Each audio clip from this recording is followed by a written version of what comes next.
Assalamualaikum warahmatullahi wabarakatuh. Perkenalkan, saya Liang Reni dengan NIM 1264062120776. Kali ini saya akan menjelaskan terkait dengan portofolio saham, yaitu pada saham BNPA dan Raja, serta suku korporasi. Kali ini saya memiliki 3 topik pembahasan, yaitu yang pertama BNPA, yang kedua Raja, dan yang ketiga terkait dengan suku korporasi. Memasuki pembahasan yang pertama, yaitu terkait dengan BNPA atau Bank Bumi Arta. Profil Bank Bumi Arta. PT Bank Bumi Arta Tbk merupakan sebuah lembaga keuangan yang berbasis perbankan di Indonesia. PT Bank Bumi Arta Tbk menyediakan produk dan layanan perbankan yang mencakup rekening giro, rekening tabungan, tabungan pensiun, tabungan kesejahteraan, deposito berjangka, dan sertifikat deposito. Selain itu, juga menyediakan produk pembiayaan seperti pinjaman giro, pinjaman tetap, pinjaman sesuai permintaan, pinjaman modal kerja, KPR, dan pinjaman atau pendanaan yang lain. PT Bank Bumi Arta Tbk juga menyediakan layanan perbankan elektronik, termasuk jaringan anjungan tunai mandiri atau ATM, mobil banking, dan phone banking. Perusahaan ini telah memiliki beberapa kantor cabang pembantu, dan kantor kas. Pembahasan selanjutnya yaitu terkait dengan sejarah Bank Bumi Arta, yaitu yang pertama, pendirian Bank Bumi Arta. Bank Bumi Arta yang semula bernama Bank Bumi Arta Indonesia didirikan di Jakarta pada tanggal 3 Maret 1967 dengan kantor pusat operasional yang berada di Jalan Tiang Bendera 3, nomor 24 Jakarta Barat. Kemudian merger dengan Bank Duta Nusantara. Pada tanggal 18 September 1976, Bank Bumi Arta mendapatkan izin dari Menteri Keuangan Republik Indonesia untuk menggabungkan usahanya dengan Bank Duta Nusantara. Penggabungan usaha tersebut bertujuan untuk memperkuat struktur permodalan, manajemen bank, dan memperluas jaringan operasional bank. 8 kantor cabang Bank Duta Nusantara yang ada di Jakarta, Bandung, Semarang, Surakarta, Surabaya, Yogyakarta, dan Magelang menjadi kantor cabang Bank Bumi Arta. Kemudian kantor cabang yang berada di Yogyakarta dan Magelang dipindahkan ke Medan dan Bandar Lampung hingga saat ini. Selanjutnya yaitu Bank Bumi Arta sebagai bank devisa. Seiring dengan kebijaksanaan pemerintah melalui dikeluarkannya Paket Oktober atau Pakto 1988, di mana perbankan diberikan peluang yang lebih besar untuk mengembangkan usahanya, dan berkat persiapan yang cukup lama dan terarah dari pengelola bank, maka pada tanggal 20 Agustus 1991, dengan persetujuan dari Bank Indonesia, Bank Bumi Arta ditingkatkan statusnya menjadi bank devisa. Bank Bumi Arta mulai melayani sendiri transaksi devisa di kantor pusat operasionalnya di Jalan Roa Malaka Selatan sejak tanggal 2 Desember 1991. Dan hingga saat ini, jaringan bank koresponden internasional Bank Bumi Arta telah mencakup sekitar 130 bank yang ada di berbagai benua di seluruh dunia. Selanjutnya terkait dengan perubahan nama pada Bank Bumi Arta. Pada tanggal 10 Juni 1992, kantor pusat operasional Bank Bumi Arta dipindahkan dari Jalan Roa Malaka Selatan nomor 12-14 Jakarta Barat ke Jalan Wahid Hasyim nomor 234 Jakarta Pusat. Untuk memudahkan pengenalan masyarakat terhadap Bank Bumi Arta, maka pada tanggal 14 September 1992, dengan izin dari Menteri Kehakiman Republik Indonesia, nama Bank Bumi Arta Indonesia diganti menjadi Bank Bumi Arta. Kemudian, terkait dengan Bank Bumi Arta yang mengalami go public.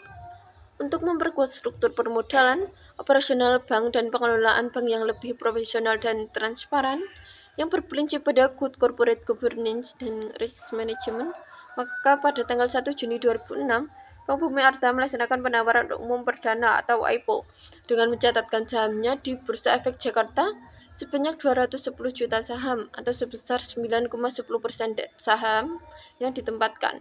Sehingga sejak saat itulah Bank Bumi Arta menjadi perseroan terbuka.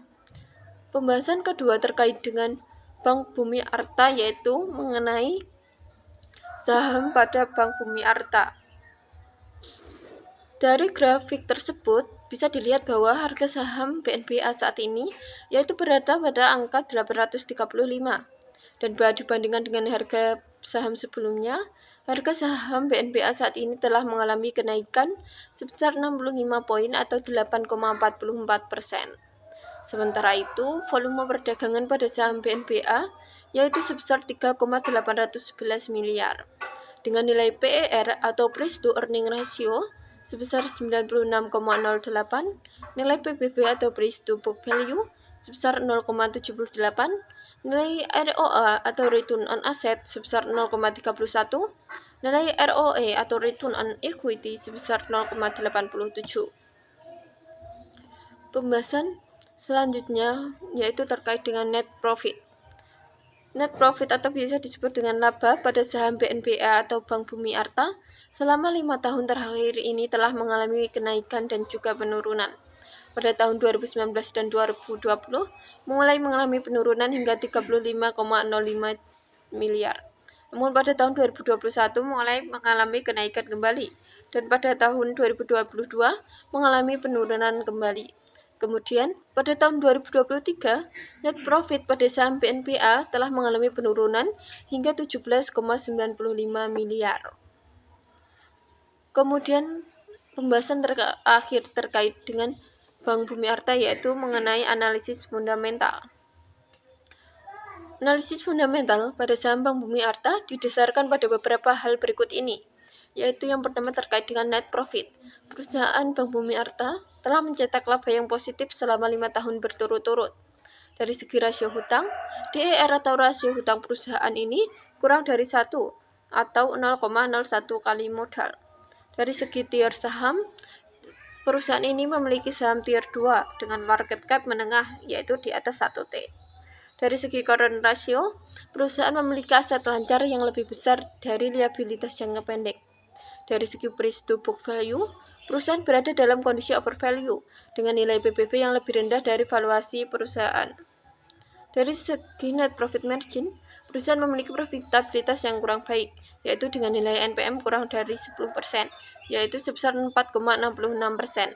Dari segi return on equity, profitabilitas perusahaan juga kurang baik, dengan nilai ROE kurang dari 15% atau 0,87%.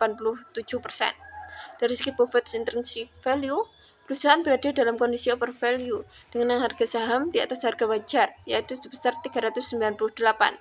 Dari segi earning per share, perusahaan belum mencetak EPS yang positif selama 3 tahun berturut-turut.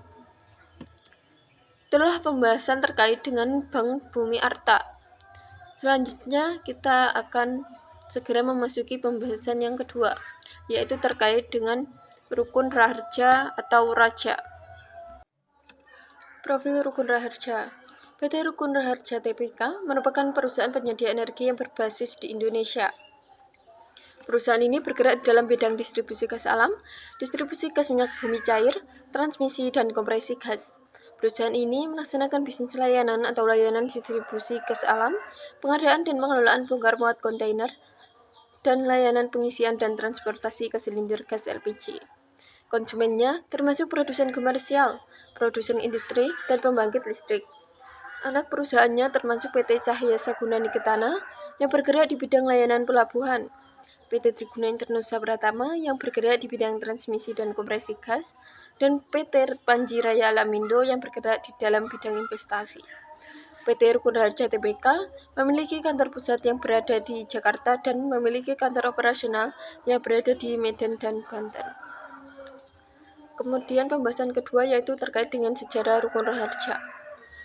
PT Rukun Raharja Tbk yang kini dikenal sebagai perusahaan penyedia energi terintegrasi dari hulu ke hilir berdiri pada 24 Desember 1993. Perjalanan perseroan ini bermula dari bisnis properti. Seiring dengan perkembangan usaha, pada 22 Januari 2003, Rukun Raharja resmi terdaftar sebagai perusahaan terbuka melalui pencatatan saham di Bursa Efek Surabaya yang kini menjadi Bursa Efek Indonesia dengan kode saham Raja. Sejak saat itu, perseroan aktif melakukan penawaran umum terbatas sebagai bagian dari upaya memperkokoh struktur permodalan. Pada tahun 2004, perseroan melakukan ekspansi bisnis ke bidang jasa logistik dan pengelolaan pelabuhan di Sulawesi Utara. Hingga pada akhirnya, Di tahun 2010, perseroan pun beralih menjadi penyedia energi terintegrasi dari hulu ke hilir yang fokus menjalankan 4 pilar bisnis utama, yaitu infrastruktur gas, perdagangan gas, pembangkit, dan bisnis hulu energi. Saat ini perseroan terus mengembangkan bisnisnya di bidang energi antara lain dengan melakukan akuisisi usaha terkait 4 pilar bisnis utama maupun pengembangan dan pembangunan proyek dalam industri sejenis dan turunannya. Pembahasan kedua terkait dengan Rukun Raharja yaitu mengenai saham Rukun Raharja.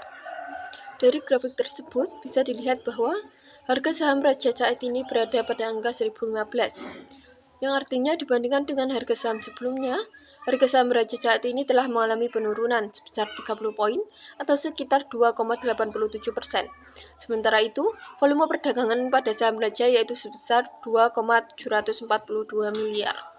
Dengan nilai PER atau Price to Earning Ratio sebesar 16,83, nilai PBV atau Price to Book Value sebesar 2,26, nilai ROA atau Return on Asset sebesar 5,52, dan nilai ROE atau Return on Equity sebesar 13,82.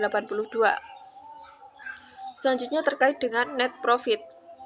Net profit atau biasa disebut dengan laba pada saham Raja atau Rukun Raharja selama 5 tahun terakhir ini telah memiliki nilai yang positif, meski pada tahun 2019 dan 2020 sempat mengalami penurunan hingga 2,5 juta. Namun, pada tahun 2021 mulai mengalami kenaikan kembali, dan pada tahun 2023 net profit pada saham Raja telah mencapai angka 15,38 juta. Pembahasan terakhir terkait dengan perusahaan Raja atau Rukun Raharja yaitu mengenai analisis fundamental. Analisis fundamental dari saham Rukun Raharja Tbk bisa dianalisa berdasarkan beberapa hal berikut ini, yaitu yang pertama terkait dengan net profit. Perusahaan mencetak laba positif selama 5 tahun berturut-turut. Dari segi current ratio, perusahaan memiliki aset lancar yang lebih besar dari liabilitas jangka pendek. Kemudian dari segi net profit margin, perusahaan memiliki profitabilitas yang baik dengan nilai NPM yang lebih dari 10%, yaitu 10,43%. Dari segi rasio hutang, DR atau rasio hutang lebih dari 1, yaitu 1,36 kali modal. Dari segi tier saham, perusahaan memiliki saham tier 3 dengan market cap kecil, yaitu di bawah 1T. Dari segi return on equity, perusahaan memiliki profitabilitas yang kurang baik, karena nilai ROQE kurang dari 15%, yaitu 13,82%. Dari segi profit intrinsic value, perusahaan berada dalam kondisi overvalue dengan harga saham di atas harga wajar. Dari segi price to book value, perusahaan juga berada dalam kondisi overvalue karena nilai PBV yang lebih dari 1 kali valuasi perusahaan, yaitu 2,26.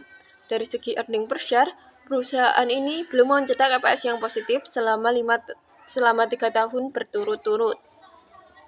Itulah pembahasan terkait dengan Rukun Raharja atau Raja. Pembahasan yang terakhir atau ketiga yaitu terkait dengan sukuk korporasi. Sukuk merupakan instrumen investasi yang menghasilkan return yang lebih tinggi dibandingkan dengan deposito dan tabungan serta memiliki risiko yang rendah. Sukuk dapat diterbitkan oleh negara maupun perusahaan. Sukuk yang dikeluarkan oleh perusahaan disebut sebagai sukuk korporasi. Di tingkat global, sukuk korporasi memiliki tingkat pertumbuhan yang paling cepat.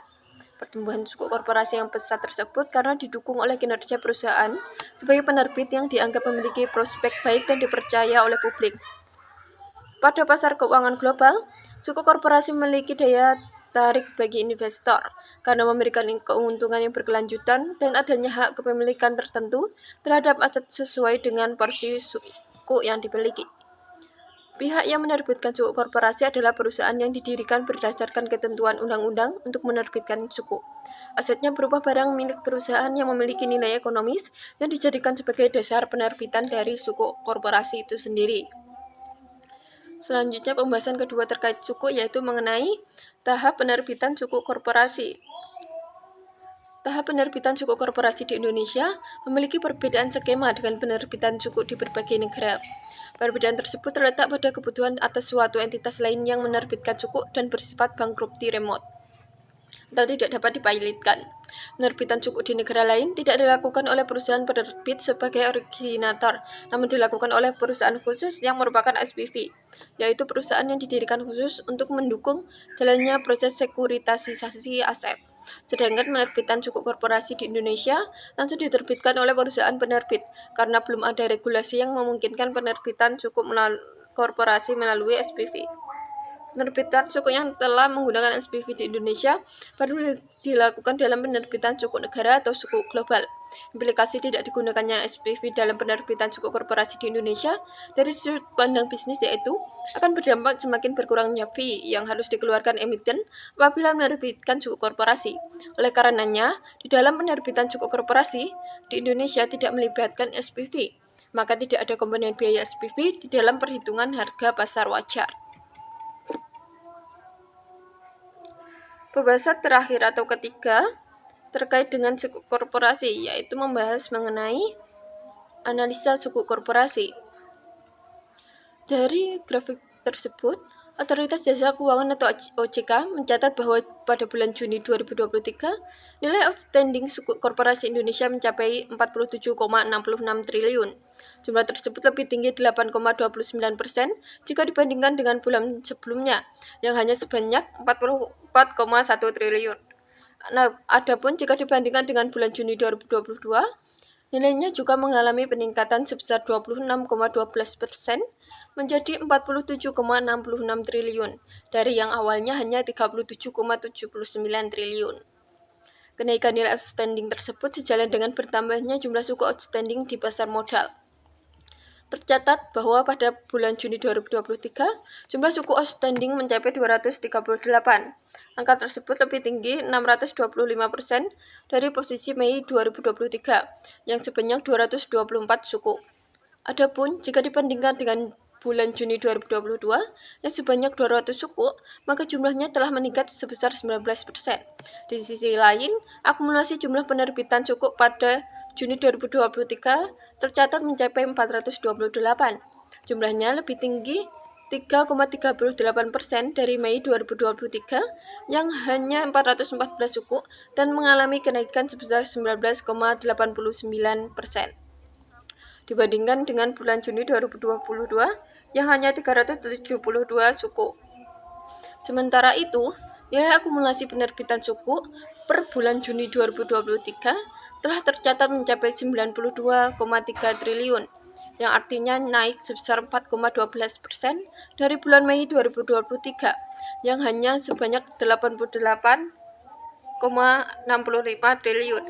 Angka tersebut lebih tinggi sebesar 26,30% dari posisi pada bulan Juni 2022 yang sebesar 73,8 triliun.